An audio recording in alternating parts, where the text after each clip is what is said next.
Militer Rusia kembali melancarkan serangan besar ke sejumlah titik wilayah Ukraina dalam 24 jam terakhir. Angkatan bersenjata Rusia telah menyerang lapangan udara dan fasilitas energi yang menyediakan pasokan listrik bagi militer Ukraina selama sehari terakhir, demikian dilansir militer Rusia 12 September. Penerbangan taktis Rusia, kendaraan udara tak berawak, pasukan rudal, dan artileri telah menyerang fasilitas infrastruktur di lapangan udara dan fasilitas energi yang menyediakan pasokan listrik bagi militer Ukraina, serta konsentrasi tenaga kerja dan material musuh di 134 area. Selain itu, sistem pertahanan udara Rusia menjatuhkan 2 proyektil HIMARS dan 59 pesawat nirawak musuh dalam sehari terakhir. Kelompok tempur utara Rusia menetralkan 155 personel Ukraina. Unit-unit kelompok tempur utara menimbulkan kerugian di arah Volchansk dan Lipsy pada formasi Brigade Mekanik ke-22, Infanteri Laut ke-36, dan pertahanan teritorial ke-113 milik tentara Ukraina di dekat pemukiman Vysokaya Yaruga, Lipsy, dan Volchansk di wilayah Kharkov, kata kementerian tersebut dalam sebuah pernyataan. Kerugian tentara Ukraina di area garis depan tersebut selama 24 jam terakhir berjumlah 155 personel, 2 howitzer D30-122 mm, dan stasiun peperangan elektronik Anklaven, demikian pernyataan resmi Rusia. Pasukan Rusia juga menghancurkan depot amunisi lapangan milik tentara Ukraina. Kelompok tempur Rusia Barat menghalau 3 serangan balik Ukraina selama sehari terakhir, menewaskan hingga 445 prajurit musuh. Militer Rusia menambahkan total kerugian musuh berjumlah hingga 445 prajurit, 2 pengangkut personel lapis baja M113 buatan AS, 3 mobil, howitzer M777 155 mm buatan AS, howitzer D20 152 mm, howitzer Gvozdika 122 mm, howitzer D30 122 mm, dan 4 howitzer L119 105 mm buatan Inggris. Stasiun perang elektronik Anklaven dan Quertus serta 2 depot amunisi lapangan juga hancur.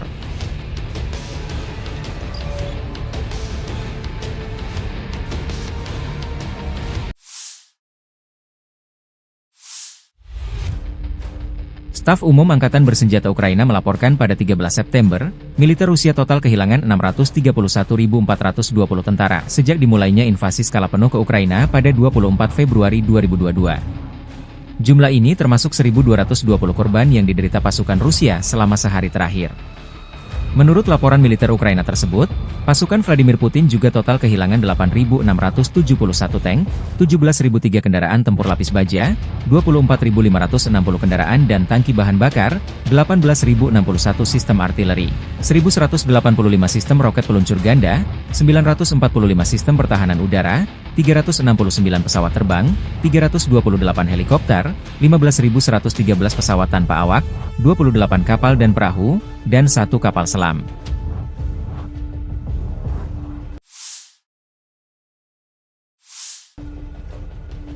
Pesawat tempur pembom supersonik Su-34 Rusia melancarkan serangan terhadap personel dan peralatan angkatan bersenjata Ukraina di wilayah perbatasan wilayah Kursk.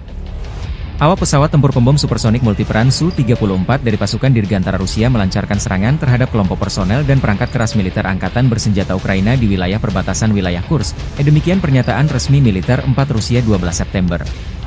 Serangan tersebut dengan bom penerbangan dengan modul perencanaan dan koreksi universal, yang memungkinkan serangan tepat dari jarak aman dari garis kontak. Setelah pengintaian mengonfirmasi keterlibatan target, pesawat kembali dengan selamat ke lapangan terbang keberangkatan, tambah militer Rusia.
Selama 48 jam terakhir, militer Rusia membebaskan 10 permukiman di wilayah Kursk. Pasukan Rusia juga menggagalkan 4 upaya Ukraina untuk menerobos perbatasan menuju permukiman Novi Put dan Medvesye. Unit-unit kelompok tempur utara membebaskan 10 permukiman di wilayah Kursk, yaitu Apanasovka, Biahovo, Vishnevka, Viktorovka, Внезапное, Gordievka, Krasnooktiaboye, Obuhovka, Snagost, dan 10 Oktober. Pasukan Rusia telah menggagalkan 4 upaya angkatan bersenjata Ukraina untuk menerobos perbatasan menuju Novi Put dan Medvesye. Militer Rusia menggagalkan 2 serangan balik musuh menuju Vanaseyevka dan Snagost, dan juga menggagalkan upaya serangan menuju Olgovka. Jet tempur Rusia menyerang konsentrasi personel dan perangkat keras musuh di wilayah Kursk dan juga menyerang cadangan Ukraina di wilayah Sumy. Militer Rusia melansir, selama 24 jam terakhir, angkatan bersenjata Ukraina kehilangan lebih dari 300 prajurit dan 24 kendaraan lapis baja, termasuk 5 tank, 6 pengangkut personel lapis baja, dan 13 kendaraan tempur lapis baja, serta 2 artileri, 9 kendaraan, 2 kendaraan teknik penghancur, dan 2 stasiun peperangan elektronik.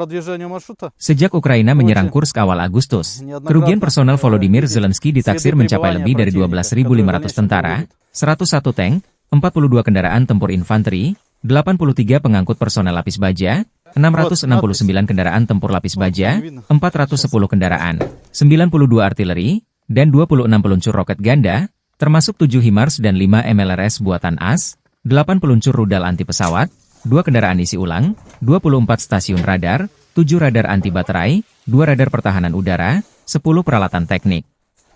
Termasuk 4 kendaraan penghancur teknik dan unit penjinak ranjau UR-77.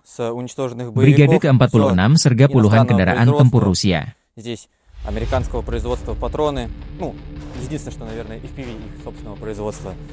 Противогаз, производство Чехия, гранатомет, РПГ, производство Болгария. Были дерзкие заходы бронегрупп по дорогам и закрепления в лесополосах. А дальше их последующее уничтожение.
Brigade Mobil Udara terpisah ke-46 Angkatan Bersenjata Ukraina berhasil menghalau serangan dari unit peralatan tempur Angkatan Bersenjata Rusia di garis depan.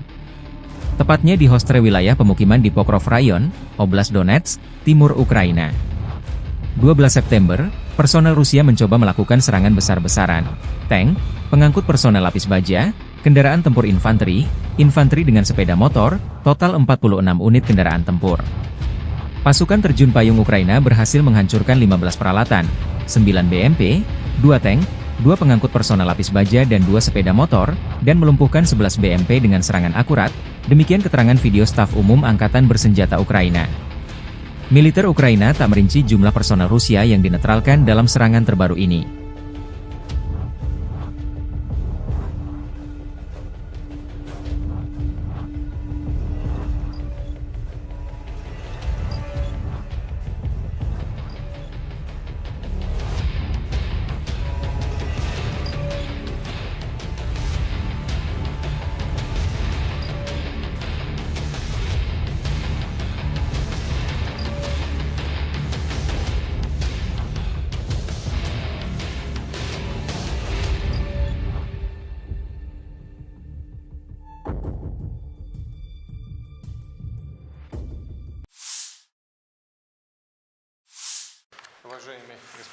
Rusia dan Tiongkok, serta negara-negara mitra di belahan bumi selatan, menganut gagasan tatanan dunia yang berdasarkan pada prinsip-prinsip keadilan, kedaulatan, dan hukum internasional, kata Presiden Rusia Vladimir Putin dalam sebuah pertemuan dengan Menteri Luar Negeri Tiongkok yang sedang berkunjung, Wang Yi.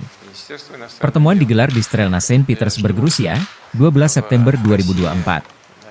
Rusia dan Tiongkok bersama-sama menjunjung tinggi prinsip-prinsip tatanan dunia yang adil dan demokratis berdasarkan hukum internasional, kedaulatan, dan kesetaraan.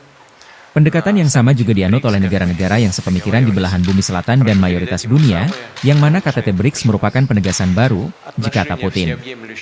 Putin mengingat bahwa hubungan kemitraan komprehensif dan kerja sama strategis antara Rusia dan Tiongkok saling menguntungkan dan adil selama bertahun-tahun. Ia menambahkan bahwa pada tanggal 2 Oktober, kedua negara akan menandai 75 tahun sejak terjalinnya hubungan diplomatik. Wang Yi menyebut Rusia sebagai mitra strategis saling menguatkan. Kerjasama militer Rusia-Tiongkok pada tahun 2024 mencantumkan lebih dari 100 kegiatan, kata Wakil Menteri Pertahanan Rusia Kolonel Jenderal Alexander Fomin. Badan-badan pertahanan negara kita terus memperluas bidang kerjasama, katanya. Rencana kerjasama militer Rusia-Tiongkok mencakup lebih dari 100 kegiatan tahun ini. Kami berasumsi bahwa ini bukan batasnya, dan jumlahnya akan bertambah. Kerjasama tersebut meliputi latihan strategis, latihan untuk berbagai layanan dan cabang angkatan bersenjata, pelatihan spesialis militer, berbagi pengalaman mengenai penggunaan jenis senjata dan peralatan militer modern.